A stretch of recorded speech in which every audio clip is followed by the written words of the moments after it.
Hi, and welcome to Cat Fasting. So I have a mid-November update. According to my Happy Scale app, in the last 7 days, I've lost 1.8 pounds. In the last 30, 8.8, and all-time 87.8.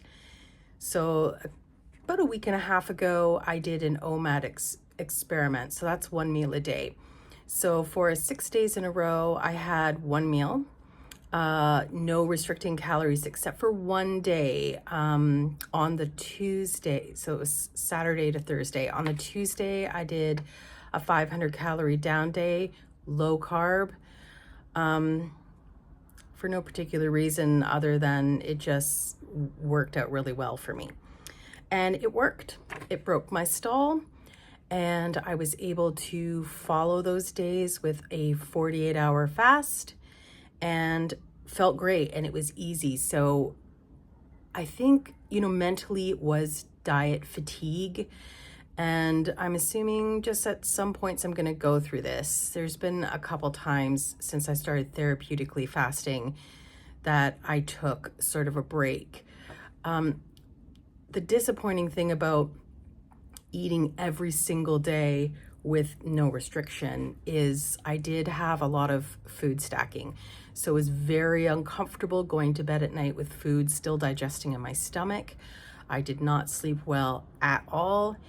And while it was nice to eat every day, it was still very, very close to previous behavior. I wasn't restricting what I ate, although I did make a point to eat nutrition. It just wasn't enough. But it did what it needed to do. And, I can see in the future, maybe combining that way of eating to help prevent plateaus or to break stalls with, times in my life where I'm more likely to want to eat more, like vacations or holidays, even though someday I want to get out of that habit. But it did work. So now I'm back on to 3 days of therapeutically fasting a week. I'm currently doing Fridays, Sundays, and Tuesdays, just because those days are easier for me to pick when I get to go to sleep because of my job. And yeah, I definitely have a renewed sense of purpose. And while the fasting days themselves aren't particularly enjoyable, especially mid-afternoon to early evening, because that's right when about my stored blood sugar is petering out and my body's wanting me to eat instead of doing the hard work of breaking down my fat cells. I am able to push through that with the help of green tea. Usually helps me, or sparkling unflavored mineral water, or distraction, but whatever. It does help. So I'm back to doing that again.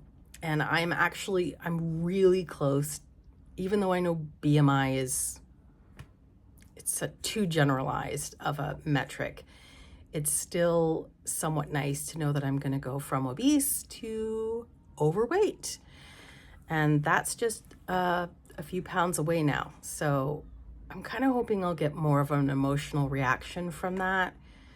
I definitely think that's a side effect of Mounjaro, is that sort of ability to feel extreme joy, I guess, kind of dissipates, kind of makes everything a little bit more even. And so I'm still hoping it'll be more than just a simple data point for me.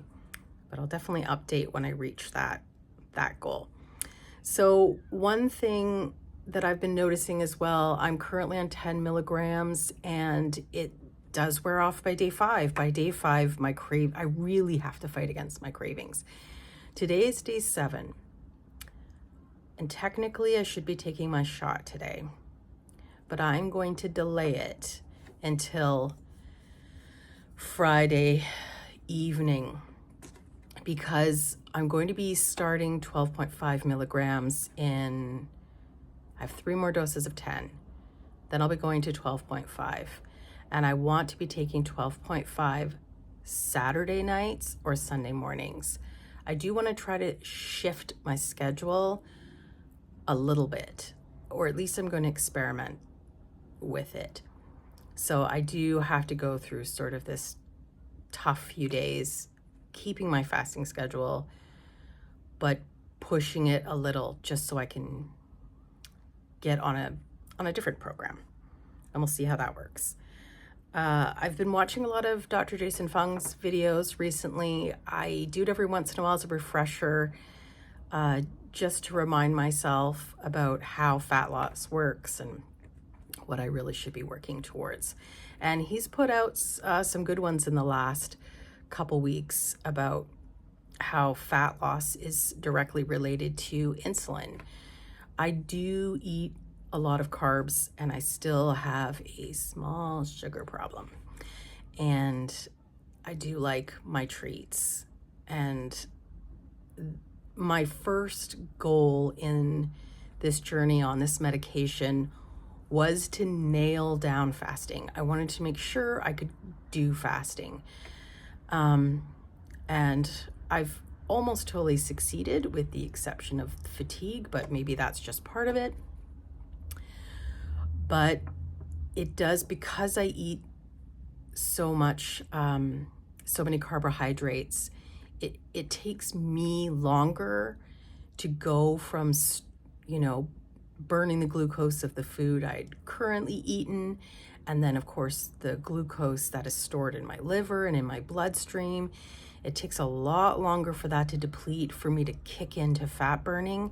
So I'm not getting the maximum results I could get if I was on a low carb diet, because if I kept my insulin levels a lot lower, I would deplete my blood sugar faster and I would have way more fat burning and my results would be faster. But my mental fear of backtracking or giving up completely, as I have almost every other time, is why I'm taking this so slow and I'm working at one thing at a time. So I'm nailing down my fasting. I'm also following glucose goddess hacks where I'm eating in a certain order, making sure I put fiber in my body first, and then I eat proteins and fats, and I have carbohydrates at the end of a meal. And I'm doing that to flatten that blood sugar spike as much as possible. I'm having my apple cider vinegar and water before I eat carbohydrates, so that I can reduce that blood sugar spike by up to 30%. I am doing movement now after I eat. So, if I'm doing my Pilates, which I'm now doing 3 times a week or more, or I get up to do the dishes, or I just do calf raises, I'm doing that to lower that blood sugar spike as soon as possible. So that's what I'm doing right now. I'm also, one of her tips is to make sure that when I break my fast, my first meal is low carb. So even though I am eating carbs every day that I do eat, I am making sure to do it in a certain order and that it's the last meal of the day and not the first. I don't want to increase my cravings anyway, but I don't want to start the day with a massive sugar spike. It just makes everything about the day harder, because for me, my eating days, because they're not restricted calorie-wise or really what I eat, I do find them just as difficult as fasting days. The best thing about a fasting day is it's completely simple. I know it's black coffee, green tea, and plain water. And so that makes it simple, doable, not easy, but it's simple. And my eating days are harder because it can get very tempting to eat all of my favorite things. So I'm still working on that because I don't want to binge, but I also don't want to be a severely food restrictive person, because that's like going from one side of things right to the other extreme. And I want to be able to have this be a lifestyle. So what else? No, maybe that's it. Yeah. So that's where I've been this week.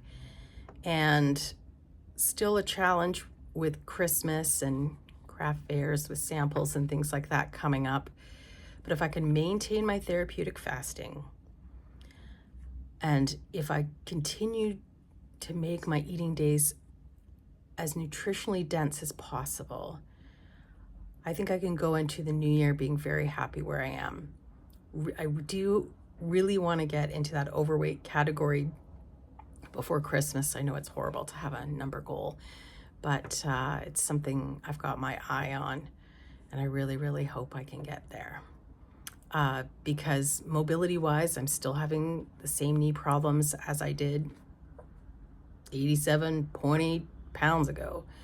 So my mobility hasn't improved, other than I can get up and down off the floor to do my Pilates without fearing serious injury, just because I am a little bit lighter.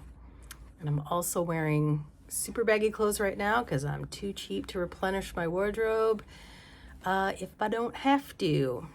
So thank you so much for watching if you got to this point, and have a great day.